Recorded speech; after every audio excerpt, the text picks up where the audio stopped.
The Road here, and I'm at the Lakeview Cemetery in Cleveland, Ohio. And anytime I'm around dead people, it reminds me of Road Trip Rich. Oh, geez, thanks, Dave. Well, I mean, you're one step closer there than I am. With your habits. Oh, yeah, well, you gotta be on that one. A lot of famous graves in here. We're going to check out a few of them, and tell you what, better buckle up. You're about ready to take a ride on the toll road.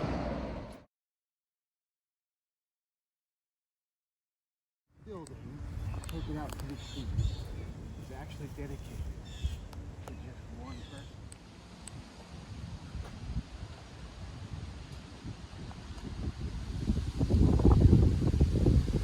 So we've reached the tomb of a great president.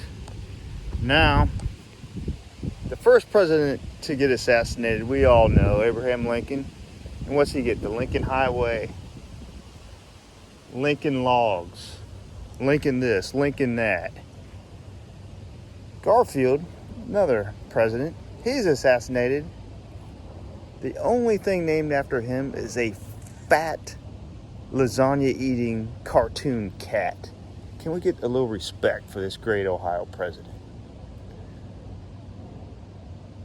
Unacceptable. I will say without question though, President Garfield has an extremely impressive tomb here. Fitting of a president.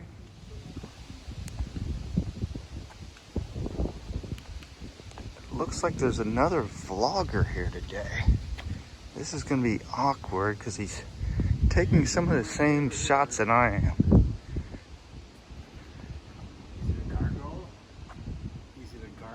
Oh, it's Uncle Heavy. Nobody important.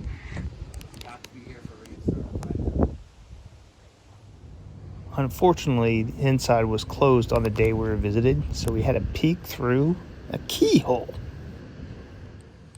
James Garfield, the 20th President of the United States, was assassinated just a few months into his term by a psychopathic narcissist known as Charles Guiteau. Guiteau thought he was owed political favors by Garfield, so he snuck up behind him in a train, shooting him in the back and the arm. Garfield didn't die right away and survived a couple months afterwards, and some speculate the medical practice of the day, which included sticking unsanitized fingers into the bullet wound trying to find the bullet, may have been the cause of his death.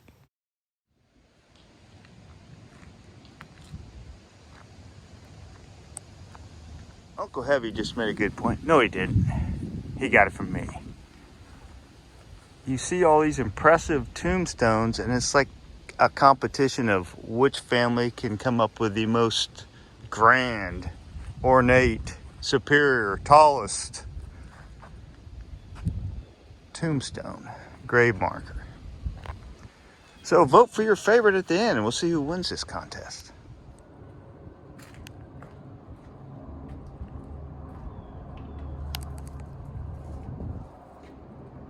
So what we see here is the grave marker, the obelisk for one of the richest families in the world, the Rockefellers. John D. Rockefeller, the first billionaire, and by a lot of inflation ratings or whatever, he's considered to be the richest man in history, other than, you know, those kings and queens that steal everybody's money.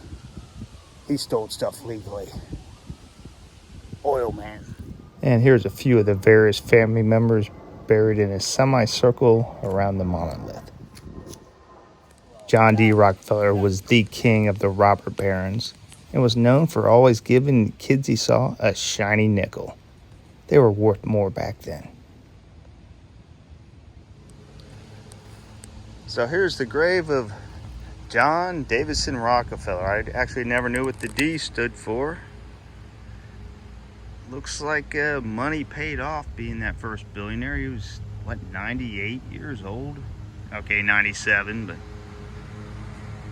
beautiful sight. And right below this butte. I don't think we could ask for a better day here. No, not at all. It's a perfect day. You just walk around here. There's so many shaded areas, and there's the famous graves, but there's so many other ones that people you may never heard of that are just so impressive here. Here, it looks like you're entering a house in the side of a hill. There's Heavy. Let's see if he dangles his feet over this like he did in the Grand Canyon. Yeah, dangle my feet like the Grand Canyon. Yeah.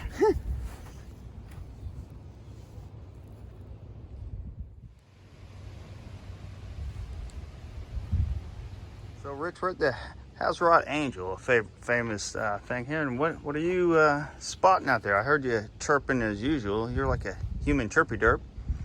What did you? I'm just looking at all the stuff the gifts people lay, yeah, and why yeah. they would Is that Smarties?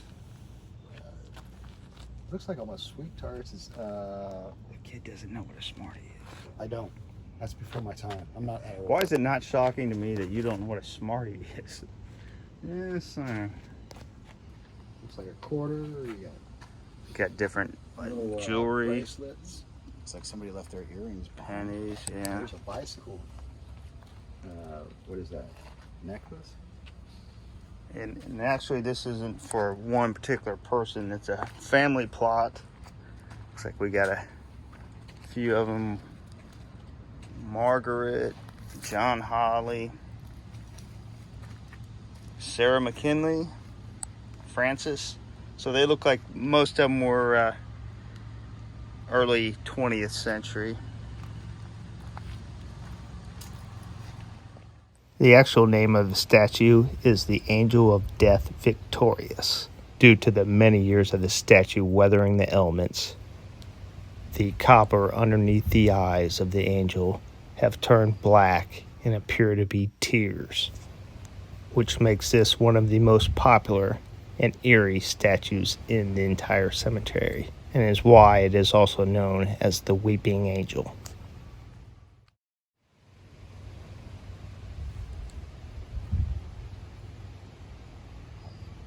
Here's gravesite of Raymond Chapman. Died in 1920. He is the first and hopefully the only professional baseball player to ever die. He was hit in the head by, I can't remember the pitcher's name. He was hit in the head and ended up dying. So you see all kind of Cleveland Indian gear. People left all kind of balls and gloves.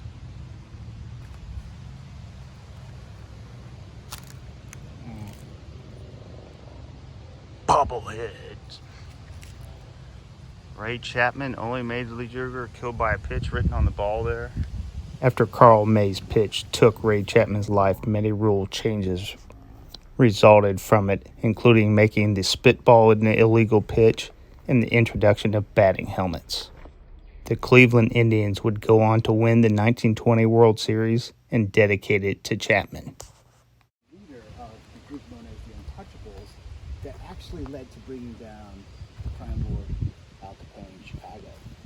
And they did it with a tax evasion charge. I'm not familiar with Harvey Pekar here, but I just find this interesting. He must have really been either a writer or pen collector, maybe. But you got even like quills, ink pens, pencils, all different kind of a very unique memorial to this guy.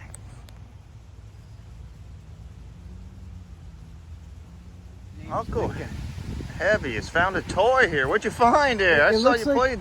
It looks like a globe. And it turns too. Oh, that's cool. I was talking about Lincoln earlier. Him stealing all the glory of assassination from Garfield kind of still upsets me. And now someone from his namesake Yeah. has a bronze globe Like- for people like me to come and play with. That's pretty cool though. I like different stuff. That's cool.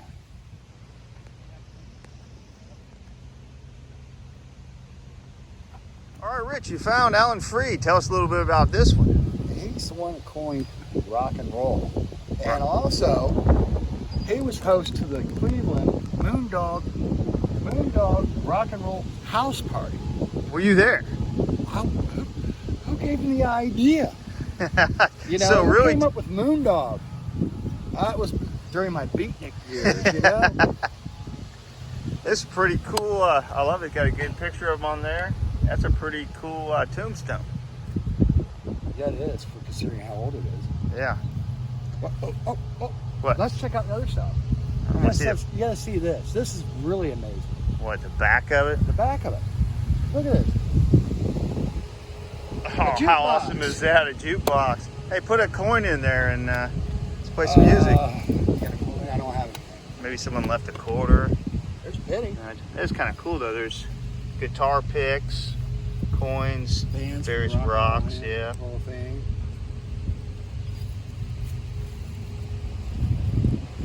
There's quite a few guitar picks.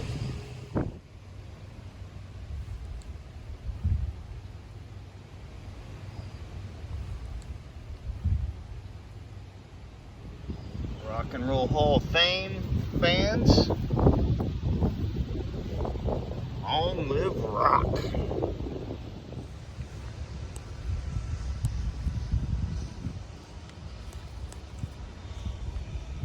So I was here enjoying looking at these swans, gonna take a little footage of them, and Heavy came up and asked me if I knew why there were plastic swans out there. Stupid me thought they were real, but I guess he informed me that's to keep the Canadian geese out of there. Apparently plastic swans are better than Canadian geese. And I don't think all the geese got the message though. Someone wouldn't skirt.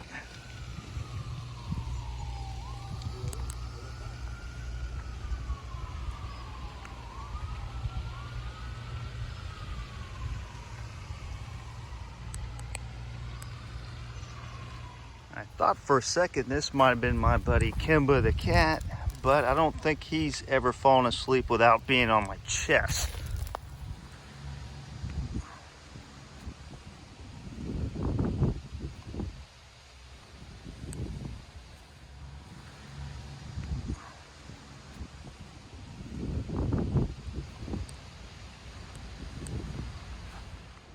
Hitchcock?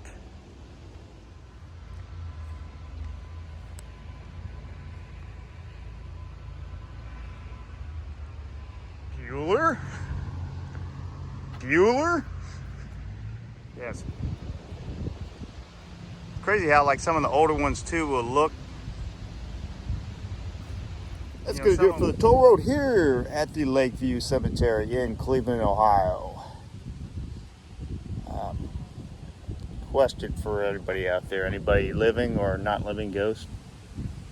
Mr. Garfield, do you know? Uncle Hip?